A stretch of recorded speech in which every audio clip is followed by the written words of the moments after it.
Good afternoon everyone. I am संग्राम Singh हजरे and मैं महाराष्ट्र से हूँ। तो इधर as a software engineer work कर रहा हूँ। तो अभी लिखने का शौक है। तो जिसकी वजह से हमारा अस्तित्व है या जिसकी वजह से हम एक खूबसूरत दुनिया देख पा रहे हैं, तो उस मासिक शुरू करते हैं कि बताता खैरियत है सब पर वो नहीं मानती है। बताता खैरियत है सब पर वो नहीं मानती है। पढ़ लेती है खामोशी मेरी, सिर्फ माँ मुझे पहचानती है। वाह, बहुत बेहतरीन बात। पढ़ लेती है खामोशी मेरी, सिर्फ माँ मुझे पहचानती है। तो अभी सभी के जिंदगी में परेशानियां तो होगी, मतलब बिना परेशानी का मतलब नहीं, ऐसा इंसान मिलेगा ही नहीं इस पूरी दुनिया में। तो उस परेशानी के ऊपर ही लिखा था कि मुश्किलें तो अब हर रास्ते मिलेगी, वक्त की गाड़ी ऐसी ही चलेगी। मुश्किलें तो अब हर रास्ते मिलेगी, वक्त की गाड़ी ऐसी ही चलेगी।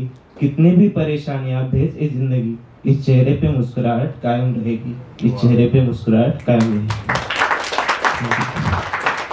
तो how many of people are come from the village, मतलब स्मॉल टाउन से आए कुछ बनने के लिए, पढ़ाई करने के लिए या कुछ। तो होप यू गाइस रिलेटेड। गाँव की मिट्टी की आस हमेशा रहती है, गाँव की मिट्टी की आस हमेशा रहती है, पर एक कमबख्त ख्वाहिशें हर बार मना करती है। पर एक कमबख्त ख्वाहिशें हर बार मना करती है। तो उसके बाद अभी कविता शुरू करूंगा। जिंदगी के मसले रोज बढ़ रहे हैं, जिंदगी के मसले रोज बढ़ रहे हैं, फिर भी मुस्कुराते आगे बढ़ रहे। दुनिया पूछती सवाल कब होंगे कामयाब, दुनिया पूछती सवाल कब होंगे कामयाब, हम घिरे अंधेरे में ढूंढ रहे जवाब। क्या कामयाबी का मतलब सिर्फ पैसा ही होता है?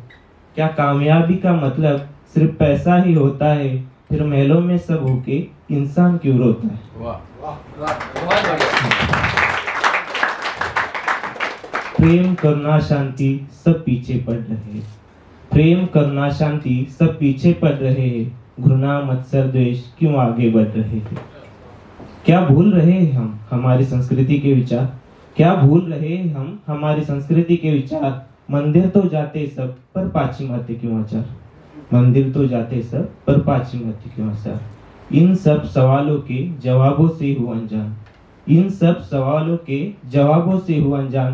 क्या ही पूछूं और किसी को, मैं भी तो इंसान। क्या ही पूछूं और किसी को, मैं भी तो इंसान। तो इसके बाद एक और कविता लिखी है महात्मा फुले और सावित्रीबाई फुले, उनके ऊपर, तो प्रेजेंट करूंगा। गौर से सुनिए सुना रहा महत्वपूर्ण बात, गौर से सुनिए सुना रहा महत्वपूर्ण बात। यहीं से शुरू हुई थी भारत में सामाजिक क्रांति की शुरुआत। उन दिनों पिछड़े और स्त्री को माना जाता था गुलाम, उन दिनों पिछड़े और स्त्री को माना जाता था गुलाम। उनकी सारी जिंदगी पे था सामाजिक पहरे का लगाम। इसी अंधेरी रात में चमके थे एक क्रांति सूर्य, इसी अंधेरी रात में चमके थे एक क्रांति सूर्य। नाम उनका ज्योतिराव फुले, आज समझते हैं उनका कार्य।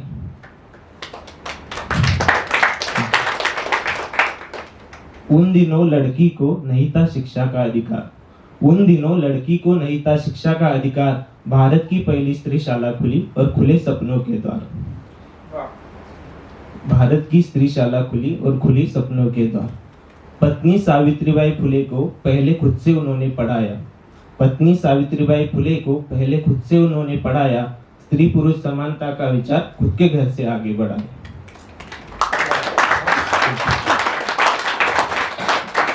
फिर सावित्री माँ ने शुरू किया पूरा ज्ञानार्जन, सावित्री माँ ने शुरू किया पूरा ज्ञानार्जन। किताबों से मिले नए विचार, रूढ़िवादी सोच हुई जन। तकलीफें आई बहुत सी, कभी कभी पत्थरों से सर भी फूटा, तकलीफें आई बहुत सी, पत्थरों से सर भी फूटा। पर विचारों की ताकत इतनी कि बदलाव का जज्बा न टूटा। तो मतलब जब सावित्री माँ पढ़ाने जाती थी लड़कियों को, मतलब समाज में ऐसे लोग होते जिन्हें बदलाव पसंद नहीं, तो वो उनपे कीचड़ फेंकते थे या गोबर फेंकते थे। तो वो क्या करती थी उस समय, एक साड़ी वो मतलब पूरी गंदी हो जाती, तो वो एक एक्स्ट्रा साड़ी स्कूल में रखती थी, बाद में जाके चेंज करके फिर पढ़ाने शुरू करती थी। तो that much sacrifices she had made for you और गर्ल्स।